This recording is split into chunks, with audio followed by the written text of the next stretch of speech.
교회를 세우신 분은 하나님이십니다. 그러나 교회를 세우는 방법, 하나님은 무엇을 통해서 사용하실까요? 사람을 통하여 사용하십니다. 그 사람이 곧 나와 여러분인 줄 믿습니다.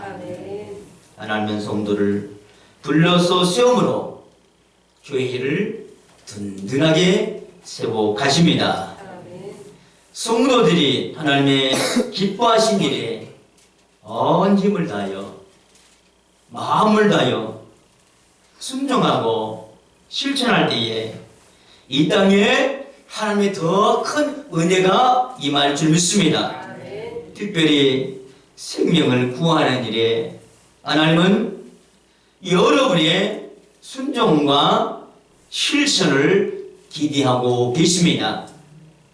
미국의 유명한 복음 전도자였던 스카버로는 이런 말을 합니다.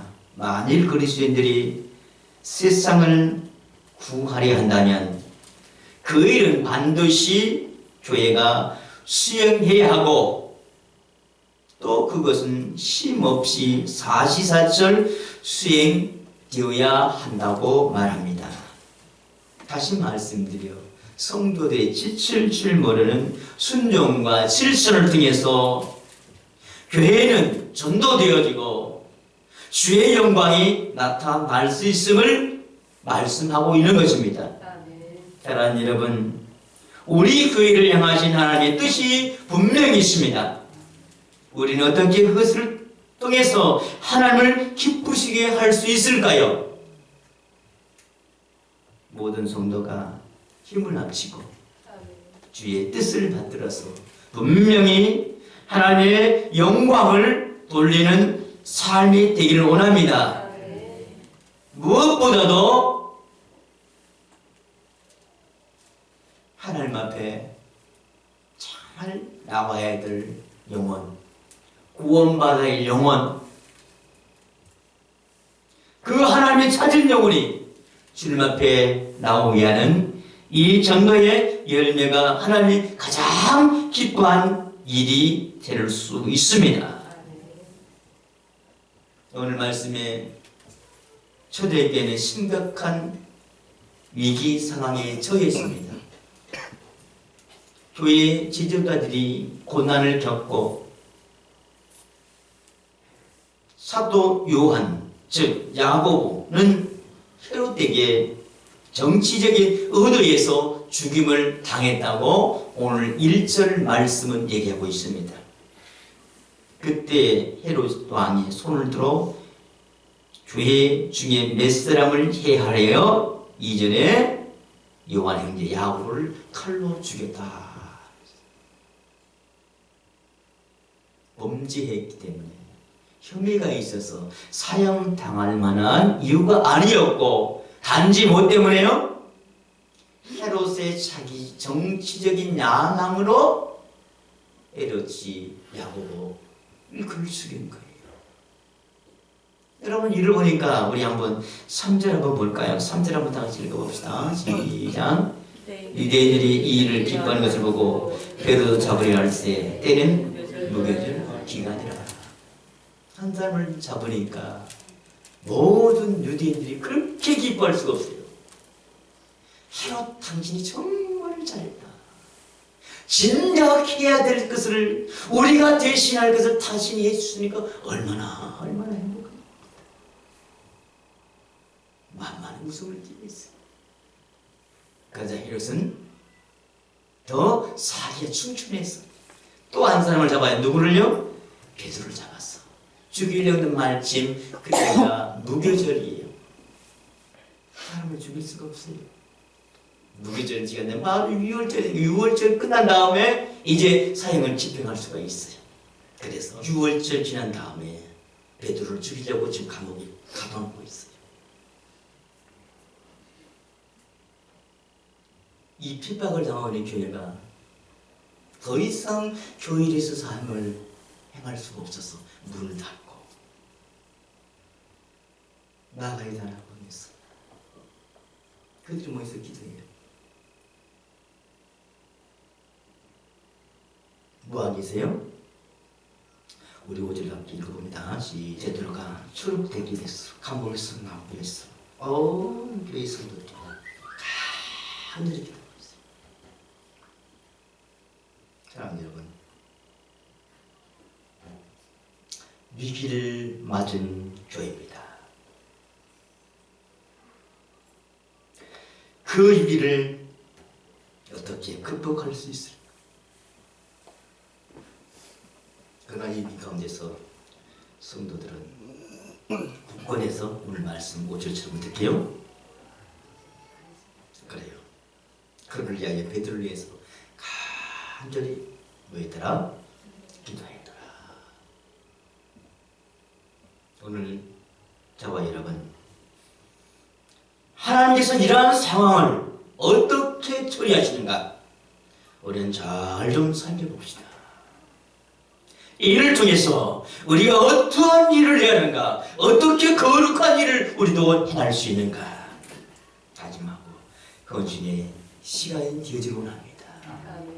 이 모든 것은요, 전적인 하나님의 은혜로만 가능합니다. 하나님이 기뻐하시는 생명을 살리는 일에 우리 모두가 헌신하기를 원합니다.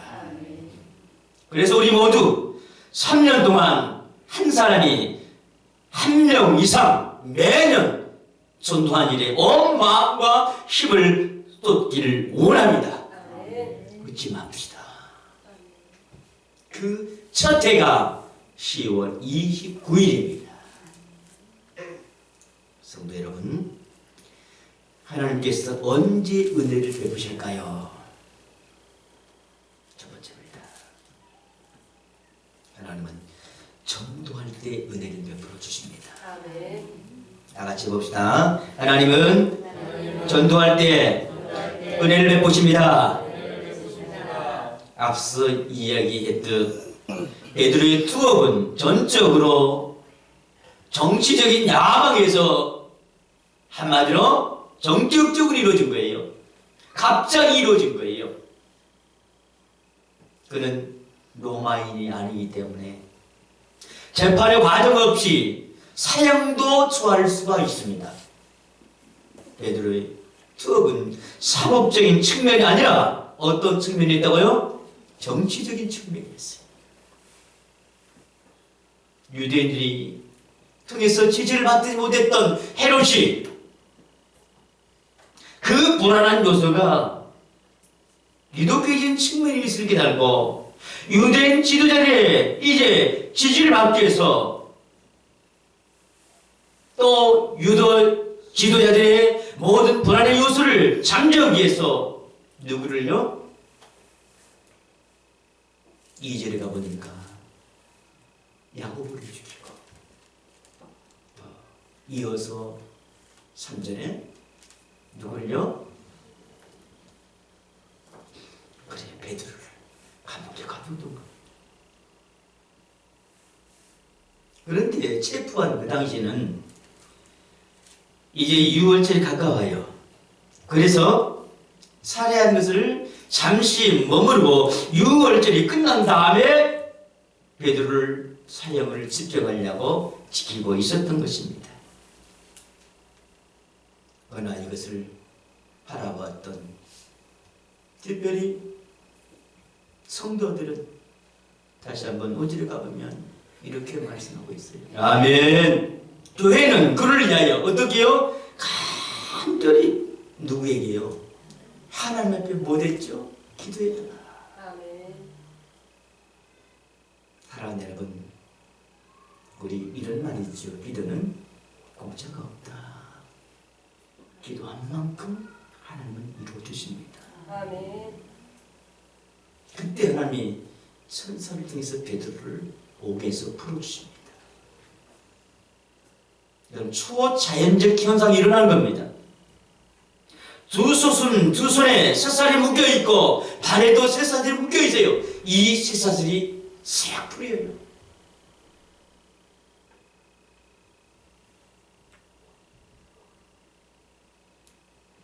천사가 베드로를 깨워요.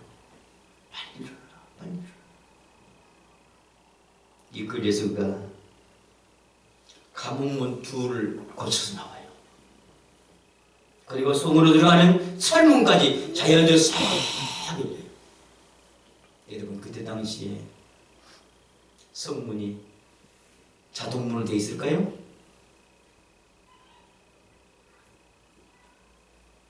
전혀 그렇지 않습니다. 여러분, 마트도요, 자동문이 있지만 영업이 끝나면 잠궈요. 아주 시작하기 전에도요, 문이 열려지잖아요. 급한 일이 있어서 제가 아침에 8시 한 반 정도 마트에 달려갔어요. 한 9시 정도 문을 여니까 한 30분 정도 준비하니까 문을 열어주고 생각하고 달려갔어요.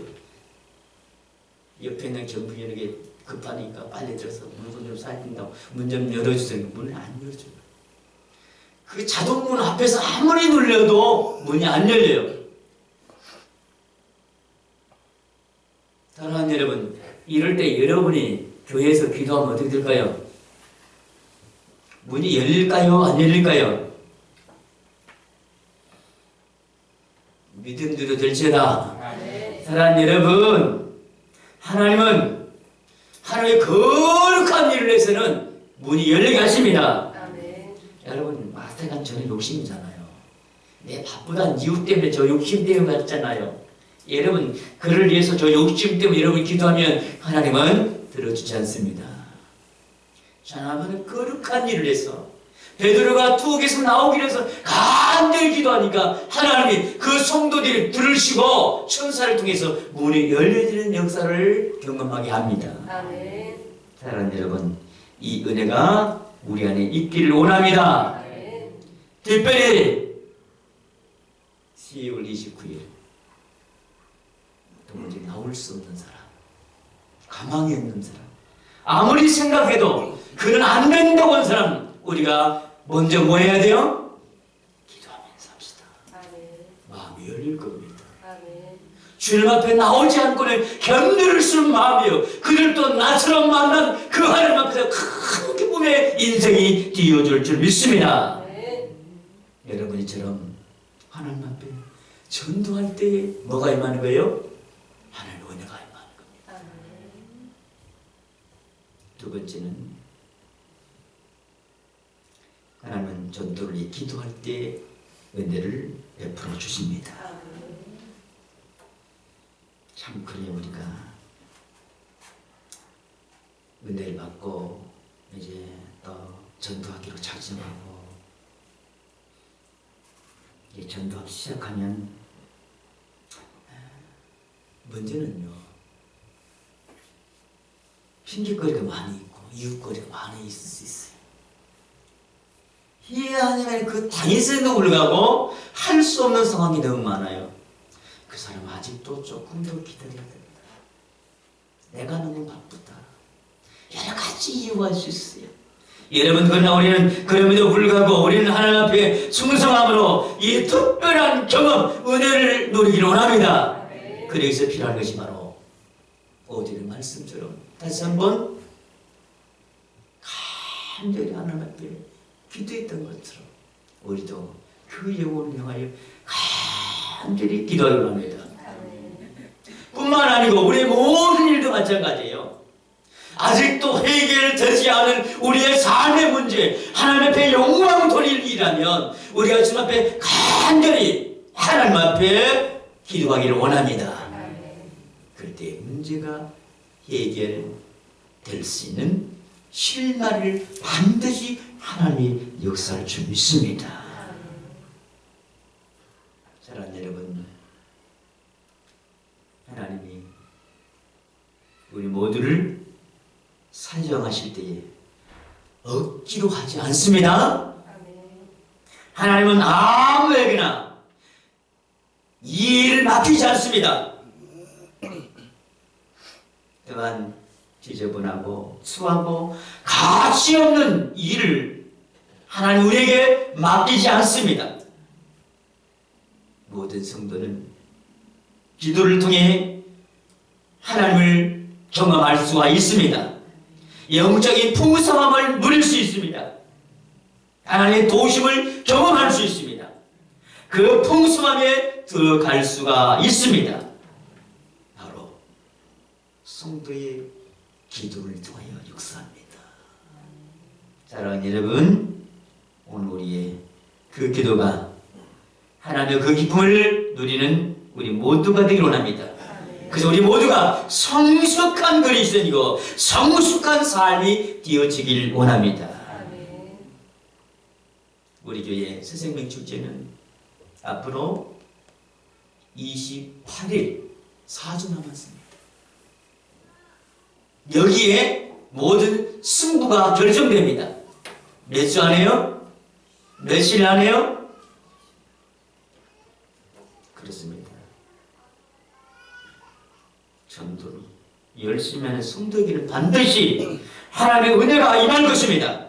간절히 기도하는 성도들에게도 동일한 은혜가 임할 것입니다. 전도 열매가 맺혀지도록 우리는 기도합시다. 기도로 도웁시다. 동일한 상급을 하나님 우리에게 주실 것입니다. 합력한 일에 우리가 힘쓰기를 원합니다. 여러분, 그럴 때 우리는 교회 안에서요, 성도들 가운데요, 성령이 역사하는 것들을 감지할 수가 있어요.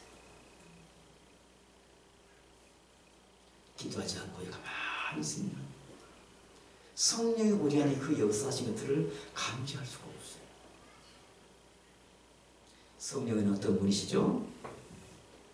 우리를 이루하신 분입니다. 성령의 말씀을 깨닫게 하시는 지식의 영입니다. 성령 우리에게 평안을 주시는 샬롬의 하나님이십니다. 우리의 모든 일을 완전케 하시는 하나님이십니다. 그 성령의 은혜를 통해서 우리가 수많은 역사를 이루곤 합니다. 이럴 때 여러분의 가정과 여러분의 직장과 교회가 영적으로 충만한 은혜를 경험할 줄 믿습니다. 그러한 축복이 여러분 가운데 임하기를 소원합니다. 세 번째, 하나님은 전도를 위해 필요한 헌신할 때 은혜를 베풀어 주십니다. 같이 해봅시다. 하나님은 전도를 위한 필요에 헌신할 때에 은혜를 베푸십니다. 사랑하는 여러분, 하나님은 헌신할 때에 수많은 역사를 우리에게 베풀어 주십니다. 사도 바울이 마케도냐 사람들이 건너오라는, 그리고 우리 와서 도와달라는 그 환상을 보고 하나님의 부르심을 여기고 유럽으로 가요. 건너가서 그 첫 전도사에게 열매를 맺는 두아드리아 성, 거기에서 자주 장사인 누디아를 만납니다. 사도 바울은 그에게 복음을 전하고 그가 복음을 듣고 감격하고 그의 모든 집이 다스리를 받아요. 뿐만 아닙니다. 사도 바울에게 숙식을 제공하고 또 함께 생활을 보장해줘요. 우리 성경 한번 볼까요? 사도행전 16장 15절에 이렇게 말합니다. 그와 그 집이 다스리를 받고 우리에게 청하여 이르되 만일 나를 주를 믿는 자로 알거든 내 집에 들어와 유하라 하고 간권하여 머물게 하니라. 그 후 그녀는 그 집이 교회의 역할도 감당해요. 교회로서의 복음을 전할 수 있는 집으로 제공을 하고 있어요. 자, 그 말씀이 사도행전 16장 40절에 말씀하고 있어요. 두 사람이 옥에서 나와 누디아의 집으로 들어가서 형제를 만나고 이루하고 가니라. 누디아의 집에서 모든 성도들을 이루하고 말씀을 전하고 여기서 교회의 역사를 이룬다는 것입니다. 사랑하는 여러분, 우리는 예수를 믿는다는 것을 의식의 전환으로만 생각하기 쉽습니다. 생각만 바꾸면 된다는 거예요. 그러나 여러분, 의식의 전환은 생활의 변화가 일어나야 돼요. 가치관에 어떤 것이 우선인가를 볼 수 있는 이런 삶이 달라져야 합니다. 저희 안에서 예배드리고 말씀 듣고 기도하고 이런 종교적인 행위뿐만 아니고 실제적인 삶에 뭐가 일어나야 돼요? 변화가 일어나야 돼요. 사도 요한은 요한일서 3장 18절 통한 이렇게 말합니다. 자녀들아, 우리가 말과 혀로만 사랑하지만 행함과 진실함으로 하자. 여러분, 근본적으로 소리까지 변하자는 것이죠. 우리의 가치관과 소양까지도 변하시는 것이죠. 이것이 변화된 그리스도입니다. 주를 만난 인격의 사람인 것입니다. 사랑하는 여러분, 한 영혼을 구원하는 일은 어마어마한 일이에요. 그 어마어마한 일들을 우리가 감당할 수 없기에 하나님이 도우십니다. 아멘.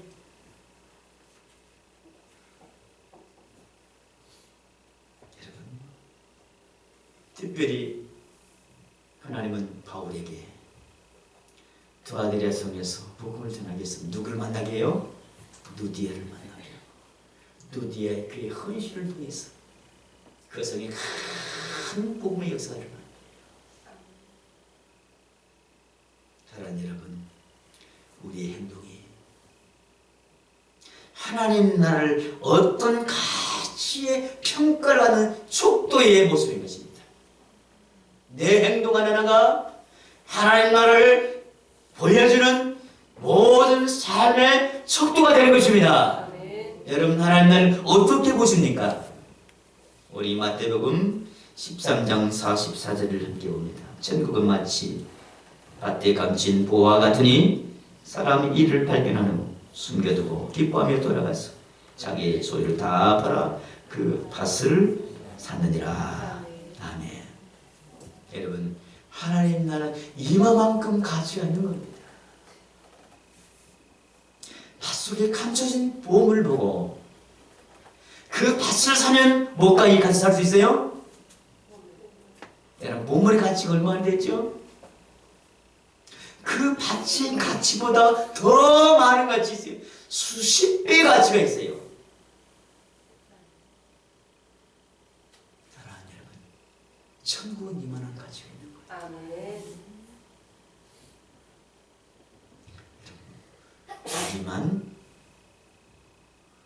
우리만 잘 살면 될까요? 다만 사랑하는 여러분, 때로는 그래요. 나도 힘든데, 나도 아직도 부족한데. 여러분, 부족하고 힘들기 때문에 하나님의 도움이 필요한 것입니다. 하나님 주신 일을 행하는 것입니다. 여러분, 저도 부족합니다. 배우려고 하지만 늘 부족해요. 안다고 하지만 다 알 수가 없는 거예요. 그러기 우리는, 저도 마찬가지, 하나님의 은혜가 필요한 거예요.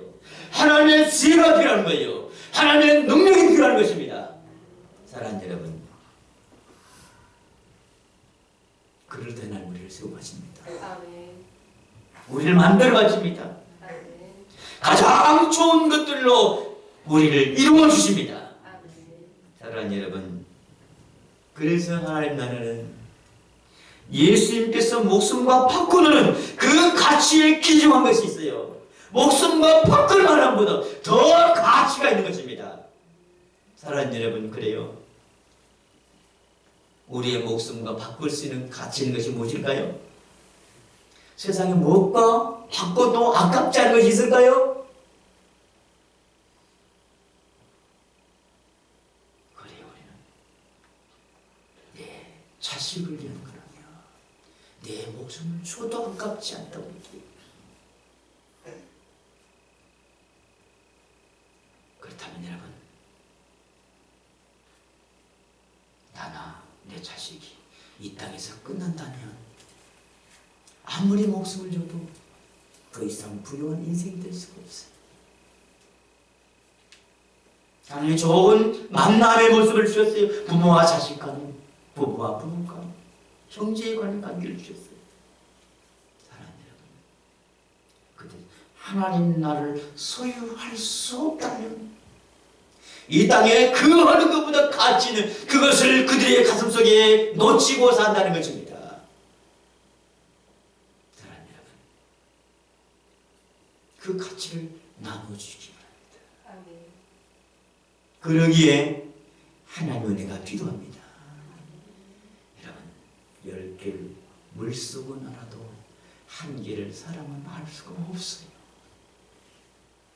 그러나 하나님은 그 사람이 깊은 것 같이 알고 계신, 마음의 깊은 것까지도 헤아리고 계신 하나님이십니다. 그러기에 하나님의 도움을 구하십시오. 사랑하는 여러분, 하나님은 교회를 세워 가시는 분이십니다. 사람을 세우시고 하나님의 일을 감당하도록 우리를 주님의 일꾼 삼으신 하나님이십니다. 그리고 하나님 우리에게 이 모든 일을 감당하도록 은혜를 더하시는 하나님이십니다. 사랑하는 여러분, 우리가 은혜를 위해 살아갑시다.